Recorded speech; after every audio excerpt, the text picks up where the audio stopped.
আপনি একটা বড় কাজ করবেন, গুরুত্বপূর্ণ কাজ করবেন, ওই মূল কাজটা করার আগে আপনি এক ধরনের প্রস্তুতি এবং মহড়া নিতে থাকেন, ঠিক না ঠিক? যে কিভাবে আমি এই কাজটা করব, তার একটা পরিকল্পনার অংশ হিসেবে আপনি আগে থেকে প্রস্তুতিমূলকভাবে সে কাজটা ডেমো বা মহড়া আপনি করতে থাকেন। ঠিক একইভাবে নবী করিম সাল্লাল্লাহু আলাইহি সাল্লাম রমাদানের গোটা 30 দিনের রোজা যে ফরজ করা হয়েছে এই উম্মতের উপরে এবং আগের সব নবীর যুগের সকল রাসূলের যুগের সকল উম্মতদের প্রতি, সেই রোজাগুলো রাখতে যাতে আমাদের অসুবিধা না হয়, এই জন্য শাবান মাস থেকে কিছু কিছু নফল রোজা ঐচ্ছিক আজকে রাখেন, আবার আগামী সপ্তাহে একটা রাখেন, বা সপ্তাহে 2টা রাখেন, বা যখন তৌফিক কুলা ততটা রাখেন। আপনি কিছু রোজা রাখার মাধ্যমে এক ধরনের রিহার্সেল করলেন, প্রস্তুতি নিলেন, এক ধরনের আপনি মহড়া করলেন। কোর্স কিসের? ওই যে রমজানের রোজা আসতেছে সেটা। কথা কি বুঝাতে পারছি? ঠিক একইভাবে বান্দার যত ফরজ আমল আছে, ভালো করে খেয়াল করি, বান্দার যত ফরজ আমল আছে এই সমস্ত ফরজ আমলের একটা নফল ফরম্যাট আছে, সুন্নাত ফরম্যাট আছে। ফরজটার পাশাপাশি একটা নফল ফরম্যাট আছে। ব্যাপারটাকে একটা উপমা দিলে, এক্সাম্পল দিলে সুন্দর বুঝে আসবে। কোন একটা অফিসে আপনার গুরুত্বপূর্ণ একটা কাজ আছে, অনেক গুরুত্বপূর্ণ কাজ। সেই গুরুত্বপূর্ণ কাজে আপনার একটা এনআইডি কার্ডের ফটোকপি লাগবে, এনআইডি কার্ডের ফটোকপি লাগবে, আরো বিভিন্ন রকমের কাগজপত্র লাগবে, একটা ছবি লাগবে, আরো কিছু লাগবে। আপনি এই কাগজগুলো সেখানে নিয়ে যাচ্ছেন।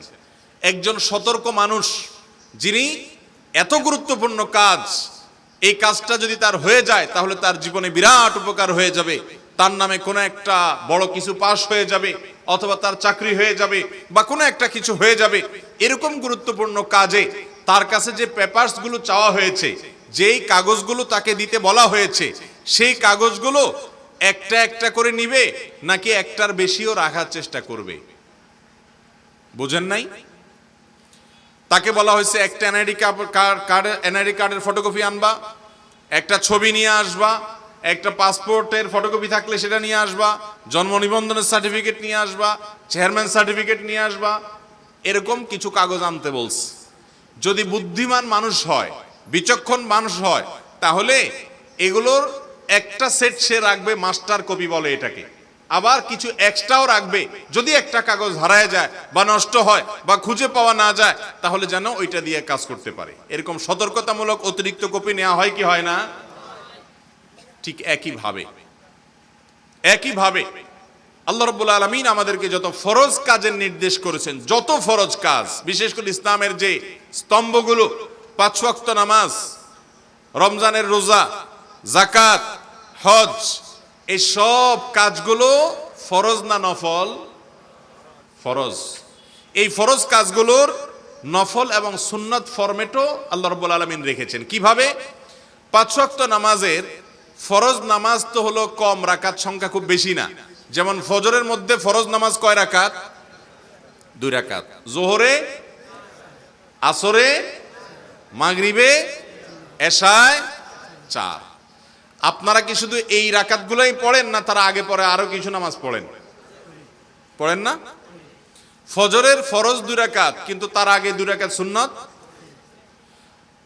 জোহরের ফরজ 4 রাকাত, তার আগে 4 রাকাত সুন্নাত, তারপরে 2 রাকাত সুন্নাত। পড়েন কি পড়েন না?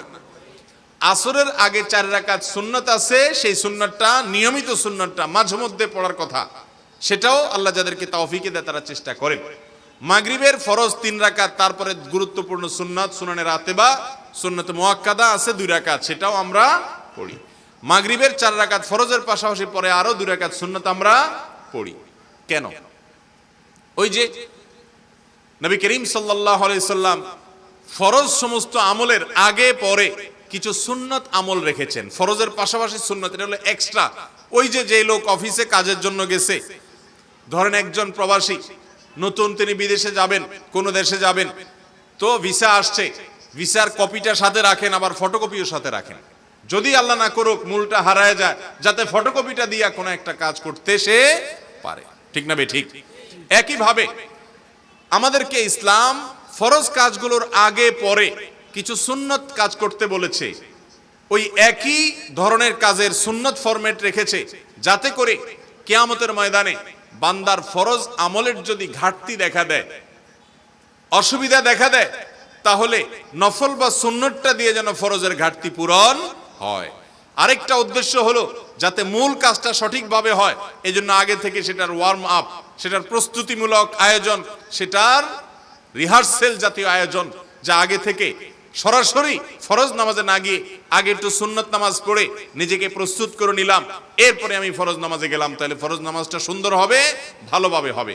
একইভাবে আপনি দেখবেন যত ফরজ আমল আছে, জাকাত আদায় করা ফরজ, কিন্তু যাদেরকে আল্লাহ সম্পদ দিয়েছেন তারা শুধু সম্পদের হিসাব করে জাকাতই দিবে তা নয়, জাকাতের বাইরেও তাদেরকে কিছু দান করা লাগবে কি লাগবে না?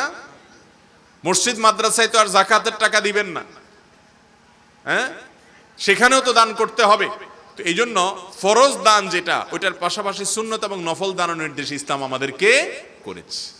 ঠিক একইভাবে এই যে রমজান মাস আসছে, রমজান মাসের আগে এবং রমাদান মাসের পরে কিছু নফল বা সুন্নাত রোজার কথা নবী করিম সাল্লাল্লাহু আলাইহি ওয়াসাল্লাম বলেছেন। রমাদান মাসের আগে শাবান মাসে আমরা রোজা রাখি, এটা হলো যে নামাজের আগে সুন্নত পড়েন যে ফরজ, রমজানের রোজার আগের সুন্নাত রোজা হলো এই শাবানের রোজা। আর নামাজের পরেও সুন্নাত পড়ি অনেক সময়, যেমন জোহরের সময় শেষে 2 রাকাত পড়ি না, মাগরিবের পরে 2 রাকাত পড়ি, এশার পর 2 রাকাত পড়ি। ফরজ নামাজের যেরকম আগেও সুন্নাত আছে, পরেও সুন্নাত আছে, রমজানের 30 দিনের বা মাস ব্যাপী যে রোজা আছে ফরজ, তার আগেও সুন্নাত রোজা আছে, সেটা হলো শাবানের রোজা, আর তার পরেও সুন্নাত রোজা আছে, সেটা হলো শাওয়ালের 6 রোজা। কথা কি বুঝাইতে পারছি? তাহলে শাওয়ালের 6 রোজার কথা তো আমরা জানি, আলহামদুলিল্লাহ বেশিরভাগ লোক রাখারও চেষ্টা করি, কিন্তু আজকে যে বিষয়টা আমি উপস্থাপন করার চেষ্টা করলাম, শাবান মাসে বেশি বেশি নফল রোজা, এটার আলোচনা আমাদের সমাজে খুব একটা নাই।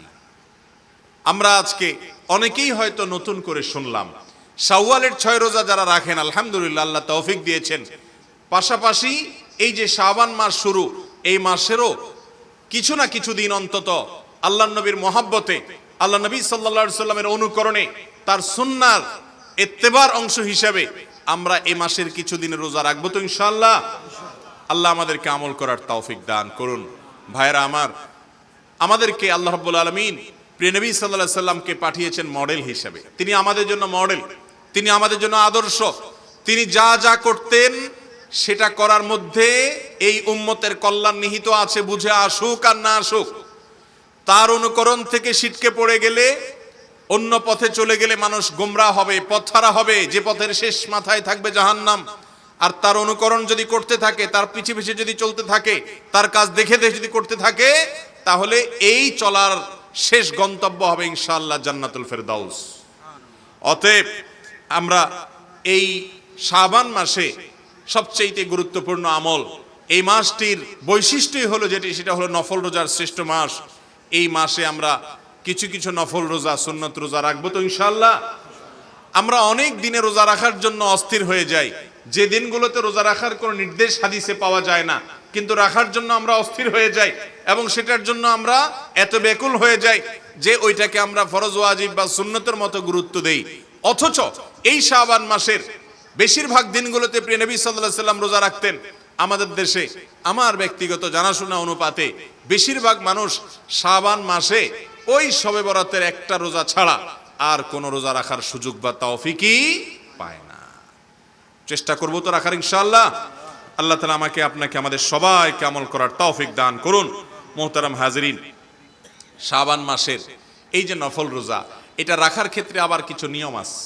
যেমন আমরা শুরুতে বলেছি, এই মাসের শুরুর দিকে নফল রোজা রাখার ফজিলত বেশি। শুরুর দিকে, এখন থেকে আপনি রাখা শুরু করবেন 10 শাবান, 15 শাবান পর্যন্ত, 20 শাবান পর্যন্ত রাখতে পারেন।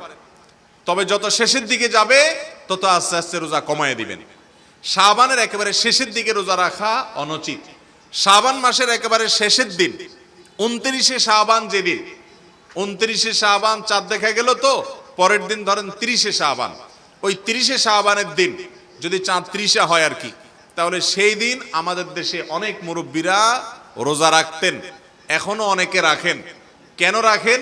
তার কারণ হলো, যুক্তি হলো, তারা বলেন যে শাবানের শেষের দিনটা যদি 30 হয়, ওই দিনে রোজা রাখলে যদি চাঁদ 29 হয়ে থাকে, হয়তো কেউ দেখে নাই কিন্তু আকাশে চাঁদ উঠে গেছে, কেউই দেখলো না, তাহলে 30 নম্বর দিন আমি যদি রোজা রাখি, এটা যদি চাঁদ উঠে থাকে আর কেউ না দেখে থাকে তাহলে এটা রমজান মাসে হয়ে গেল। আর যদি চাঁদ না উঠে ওইটা শাবান মাসে থাকে তাহলে শাবানের মধ্যে হয়ে গেল। এটাকে বলা হয় বাই চান্স রোজা রাখা, চান্সের রোজা। যদি চাঁদ উঠে থাকে তাহলে রমজান, আর চাঁদ না উঠে থাকে শাবানের রোজা হয়ে গেল। এরকম রোজা রাখার ব্যাপারে নবী করিম সাল্লাল্লাহু আলাইহি সাল্লাম স্পষ্ট এবং পরিষ্কার ভাষায় নিষেধ করেছেন। এজন্য শাবান মাসে বেশি বেশি রোজা রাখতে হবে, এটা যেন আমাদের জানতে হবে। আবার শাবান মাসের শেষের দিনে রোজা রাখা, যেটাকে ইয়াউমুশ শক বলা হয়েছে হাদিসের ভাষায়, যে নবী করিম সাল্লাল্লাহু আলাইহি সাল্লাম ইয়াউমুশ শক বা সন্দেহের দিনে রোজা রাখতে নিষেধ করেছেন, যে এটা কি শাবানের শেষ দিন নাকি রমজানের প্রথম দিন। যদি কোথাও চাঁদ দেখা প্রমাণিত না হয় আকাশে, তাহলে সেক্ষেত্রে সন্দেহের বশবর্তী হয়ে এটাকে পহেলা রমজান মনে করার কোনো কারণ নাই। কারণ ইসলামে ধোঁয়াশা, অস্পষ্টতা, বিভ্রান্তি এবং সন্দেহমূলকভাবে কোনো কিছু করার কোনো সুযোগ